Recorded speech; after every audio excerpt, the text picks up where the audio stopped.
فعل کو شروع کر لیتے ہیں آج سے. اور فعل سب سے پہلے میں آپ کو فعل کی جو تعریف ہے وہ یاد کروا دوں کہ ہم نے اصطلاحات میں یہ پڑھ لیا تھا کہ کسی بھی کام کی خبر ایسے دینا جس میں زمانہ موجود ہو، ٹائم باؤنڈڈ ہو، وہ فعل کہلاتا ہے. جیسے کہ میں آپ سے سوال کر چکا ہوں، یہ میں نے آپ کو خبر دی ہے لیکن زمانہ ماضی کے ساتھ. میں آپ کو فعل ماضی کروا رہا ہوں تو یہ میں آپ کو خبر دے رہا ہوں زمانہ حال کے ساتھ پڑھانے کی. تو میرے اس جملے کے اندر آپ کو جو میں کہہ رہا ہوں نا، میں آپ کو پڑھا رہا ہوں، تو میں آپ کا سبجیکٹ ہو گیا. اس کو آپ سمجھتے رہیے گا شروع سے ہی.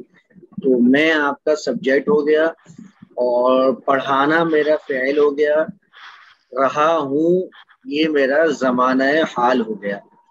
تو جب اس طرح سے ہم خبر دے رہے ہوتے ہیں تو اس کے اندر ہم سبجیکٹ بتا رہے ہوتے ہیں اور فعل یعنی ورب بتا رہے ہوتے ہیں اور زمانہ بتا رہے ہوتے ہیں. تو فعل کی تعریف تو یہی ہے کہ آپ کسی بھی خبر کو زمانے کے ساتھ بیان کرتے ہیں.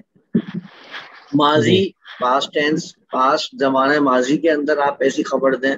اور معلوم کا معنی ہوتا ہے، معلوم اور معروف یہ دونوں ہی ایک معنی رکھتے ہیں. معلوم جانا ہوا، معروف پہچانا ہوا. تو ان کی میننگ ہوتی ہے اس جگہ پر فعل ماضی کے ساتھ کہ آپ خبر ایسے دیں جس میں کام کرنے والے یعنی فاعل کا علم ہو. یعنی فاعل معلوم ہو تو وہ فعل ماضی معلوم کہلائے گا. اس کو اتنا ہی سمجھ لیجیے کہ فاعل معلوم ہو. جیسے کہ میں نے ابھی آپ کے سامنے کہا نا، میں آپ کو پڑھا رہا ہوں، تو میں اس کے اندر فاعل ہوں.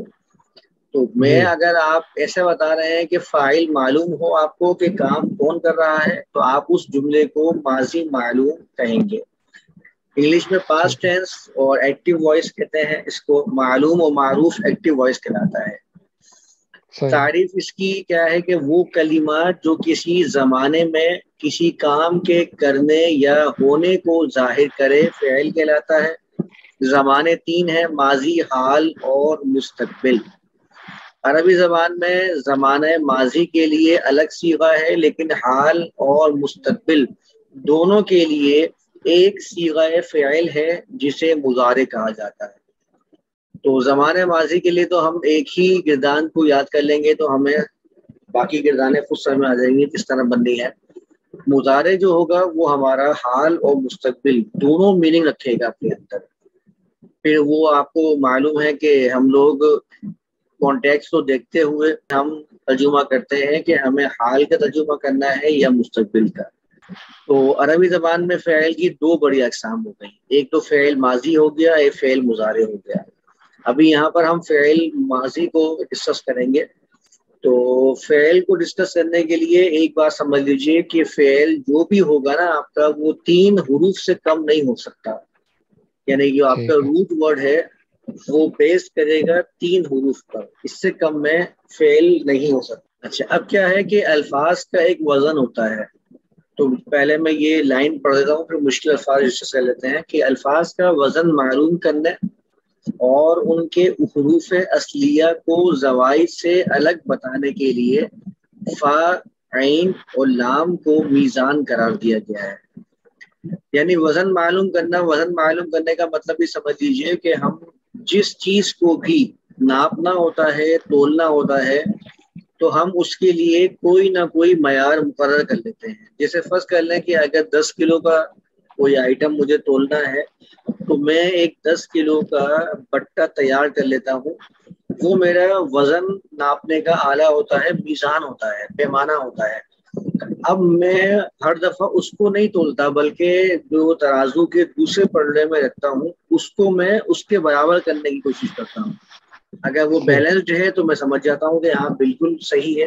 اگر بیلنس اوپر نیچے ہے تو پھر مجھے اس کو بیلنس کرنا پڑتا ہے. تو ہمارا جو وزن ہوگا، الفاظ کا وزن ہوگا، وہ ہمارا ایسے ہی ہوگا کہ ہم الفاظ کی ایک مکمل گردان کو اچھی طرح سے یاد کر لیں گے اور پھر اس کے وزن کے مطابق جتنے الفاظ ہوں گے ان کو بیلنس کرتے رہیں گے کہ کیا اس وزن پہ پورے اتر رہے ہیں یا نہیں. اس کے علاوہ جو حروف اصلیہ لکھا ہوا ہے، اصل کا معنی ہوتا ہے عربی زبان میں جڑ، جس کو ہم روٹ بھی کہتے ہیں. تو حروف اصلیہ کا معنی ہوگا یہاں پر 3 حروف پر مبنی.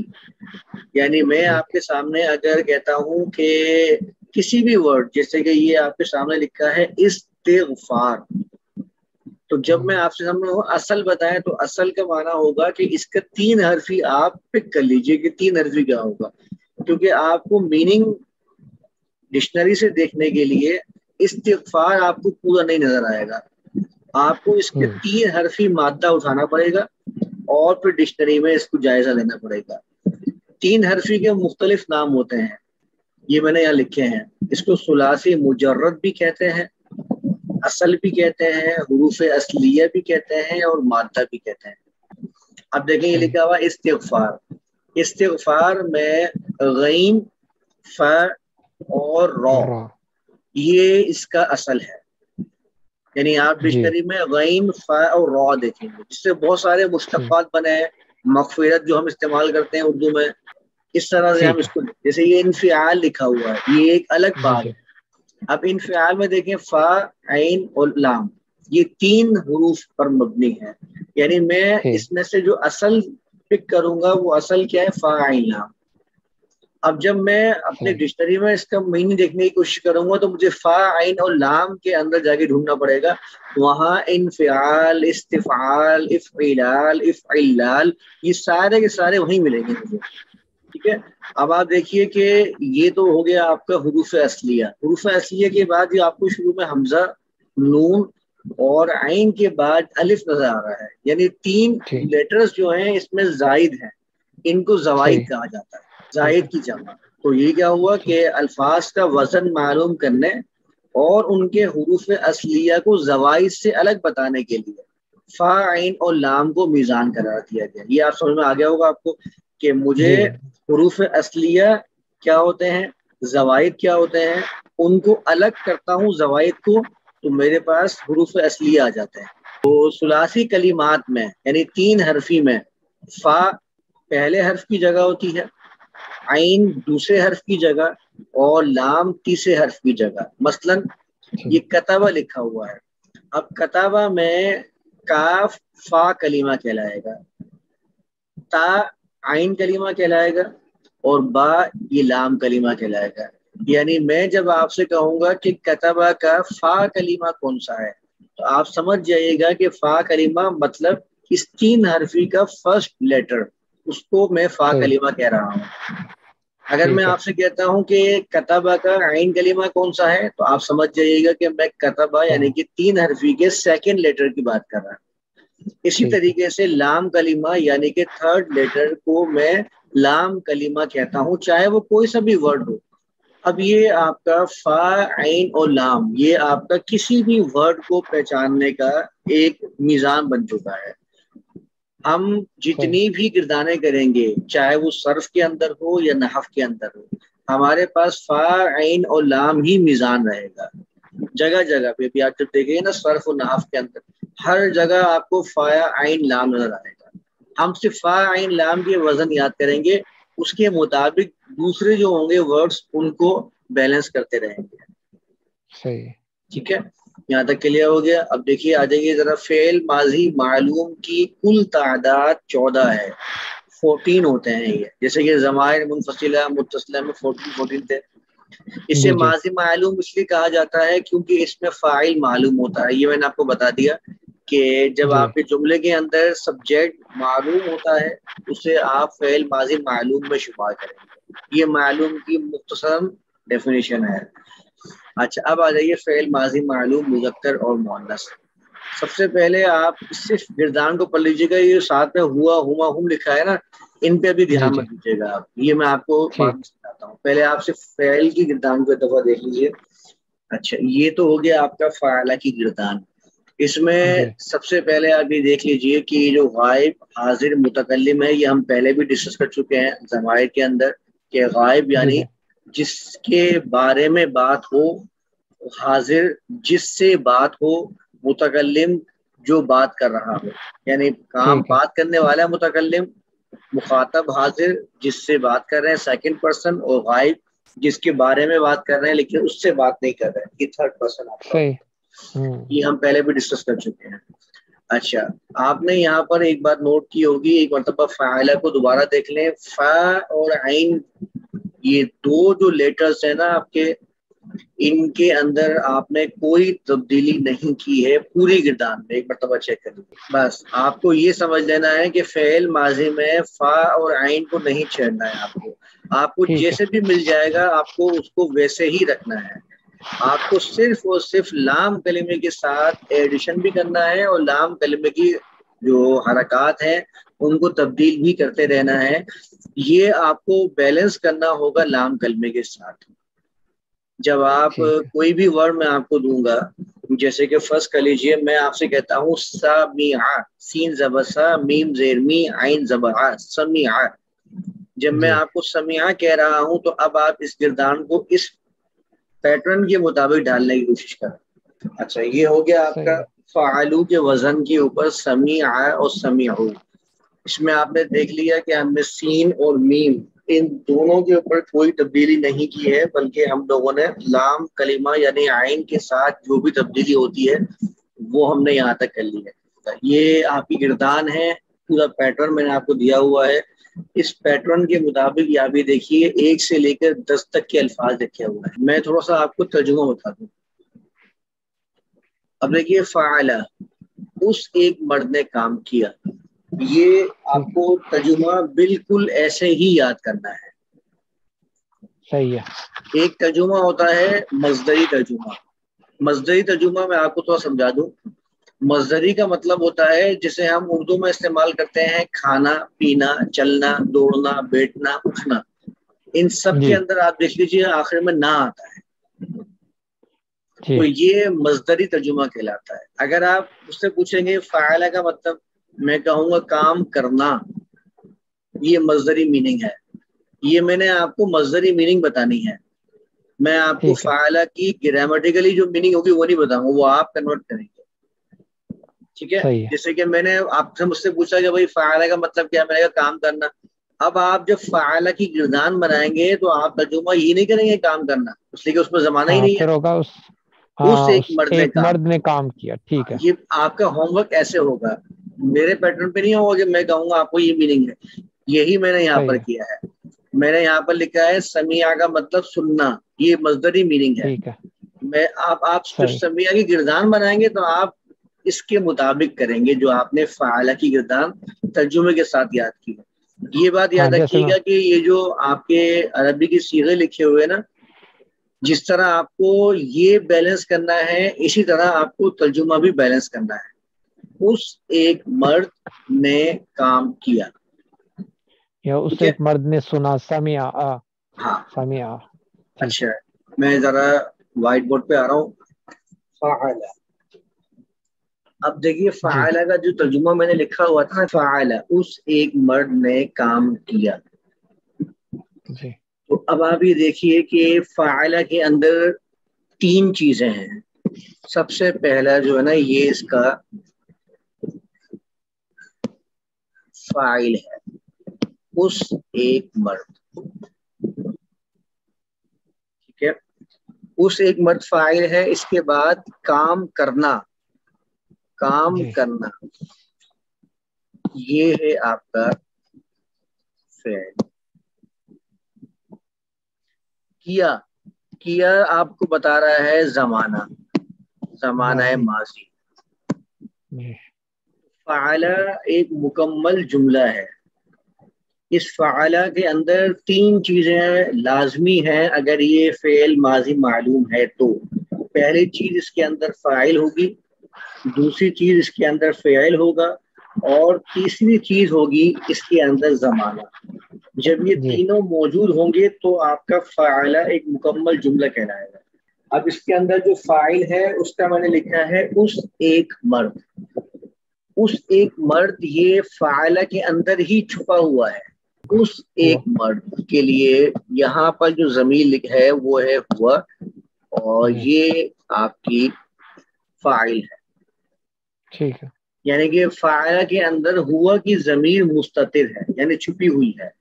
جب بھی آپ بالکل فاعلہ لکھیں گے اس کے اندر ہوا کی ضمیر موجود ہوگی اور جتنے بھی ٹھیک ہے. سیغے ہوں گے ان سب کے اندر ایک نہ ایک ضمیر موجود ہے جو بھی آپ نے فاعلہ کی گردان کرتے ہوئے دیکھ لیا ہوگا. میں نے ساتھ میں لکھا ہوا بھی ہے. ہر صحیح. گردان میں ہر صیغے کے اندر ایک ضمیر ہے. جی فاعلہ کے اندر ہوا کی ضمیر ہے غائب کی مذکر کی. آپ فرض کر لیجئے کہ آپ کو بتانا ہے کہ زید نے کام کیا. اب آپ نے صرف فاعلہ کا ترجمہ نہیں کرنا ہے. آپ نے کہا زید نے کام کیا. اب دیکھیے گا اوپر والا دیکھیے گا اور نیچے والا دیکھیے گا. میں نے آپ سے کہنا ہے زید نے کام کیا. تو اب میں کیا کروں گا یہاں پر زیدن اور میں لکھ دوں گا زید نے کام کیا. اوپر کے جملے میں جو ترجمہ کیا ہے میں نے اور نیچے میں آپ کو ترجمے کے اندر کیا فرق نظر آ رہا ہے؟ فائل چینج ہو گیا. فائل چینج ہو گیا. یہ میں نے یہاں پر صرف فائل کو چینج کر دیا. یہ جو فائل میں نے اس میں ظاہر رکھا ہے نا یہ ہے اس میں ظاہر. اس میں ظاہر. اب یہاں پر جو فاعلہ کے اندر ہوا چھپا ہوا ہے نا مجھے اس کی ضرورت نہیں ہے کیونکہ میں نے اس میں ظاہر استعمال کیا ہے. میں نام لے آیا ہوں زید نے کام کیا. تو اب جب تک آپ کے پاس کوئی اس میں ظاہر حالت رفع میں نہیں ہوگا جملے میں تو آپ ہمیشہ ترجمے کے اندر فاعلہ کا جو چھپی ہوئی ضمیر ہے اس کو فاعل بنائیں گے ہمیشہ.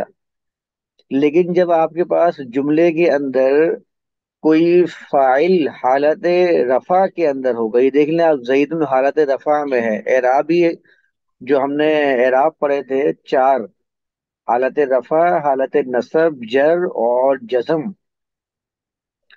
تو حالت رفع کے جو تعریف تھی میں نے آپ کو اس میں بتایا تھا کہ حالت رفع فاعلی حالت ہوتی ہے اور حالت نصب جو ہوتی ہے وہ آبجیکٹیو کنڈیشن ہوتی ہے. تو حالت رفع آپ کے سامنے آئے گا اگر فعل کے بعد تو وہ ہمیشہ آپ کا فاعل بن کے آئے گا. یعنی کہ یہ جو آپ کا زید ہے یہ یہاں پر فاعل ہے اور یہ اس میں ظاہر ہے. یعنی اب آپ کو فاعلہ کا ترجمہ نہیں کرنا ہے فاعلہ کے اندر فاعل کا ترجمہ نہیں کرنا بلکہ فاعل کی جگہ اس ایک مرد کی جگہ آپ کو وہ نام لکھنا ہے جو آپ نے اس میں ظاہر سامنے آیا ہے. یہ جملے کے مختلف پیرائے ہیں جس میں ہم نے ایک تو فعل کو رکھا ہے اور فعل کے ساتھ ہم نے 2 اسم ظاہر استعمال کیے. 2 اسم ظاہر ایک حالت رفع میں رکھا جو فاعل بن گیا اور ایک حالت نصب میں رکھا جو مفعول بن گیا. اوپر والے جملے میں نصرت زیدن اس میں پہلا آپ کا فعل تھا اور دوسرا آپ کا اسم ظاہر تھا حالت نصب میں تھا. تو اسی لیے نصرتا کے اندر ہی انتا جو ہے وہ چھپا ہوا ہے جو اس کا فاعل تھا. تم نے مدد کی. کس کی مدد کی؟ پھر آپ نے اس میں ظاہر کو استعمال کیا وہ اس کا نام لکھ دیا زید کی مدد کی. ٹھیک ہے. اور پہلا جو ہمارا ترکیب تھی یہ ترکیب کہلاتی ہے. یہ جو پوری ہے نا یہ اس کو کہتے ہیں ترکیب. ترکیب یعنی آپ نے لائن اپ کر دیا کس طریقے سے آپ کو جملوں کو جوڑنا ہے اس کو ترکیب کہلاتی ہے. ٹھیک ہے. ترکیب. اور یہ پورا کا پورا بھی مرکب کہلاتا ہے. یہ میں آپ کو تفصیل سے آگے آگے بتاؤں گا مرکب کیا ہوتا ہے مرکب کے کتنے اقسام ہیں. اچھا یہ ہو گیا آپ کا بالکل سمپل جملے ہیں جس میں ہم لوگوں نے فعل کو استعمال کیا اس میں ظاہر کو استعمال کیا اور ایک مکمل جملہ بنا دیا. یہ ذہن نشین رکھیے گا اپنے کہ ضمیر متصل اگر اسم کے ساتھ آتا ہے تو مضاف الیہ ہوتا ہے فعل کے ساتھ آتا ہے تو ہمیشہ مفعول بن کے آتا ہے. ٹھیک ہے. اب ذرا دوبارہ سے بورڈ پہ آ جائیے گا. اچھا میں آپ سے کہتا ہوں ایک جملہ کہتا ہوں اس کو کوشش کیجیے گا عربی کے اندر کنورٹ کرنے کی. جملہ ہے اس نے تمہاری مدد کی. اب آپ مجھے بتائیے یہ والا پیٹرن سے میں آیا جس میں دونوں میں آپ کا اس میں ظاہر موجود نہیں ہے اور فاعل بھی ہے مفعول بھی ہے، پورا جملہ ہے۔ ہاں نصارہ کے اندر فاعل بھی چھپا ہوا ہے، اور کا جو ہے یہ آپ کا اس میں ظاہر نہیں ہے بلکہ اس میں ضمیر ہے، لیکن آپ نے مکمل جملہ بنایا، اس میں آپ نے فعل بھی بتایا، فاعل بھی بتایا اور مفعول بھی بتایا۔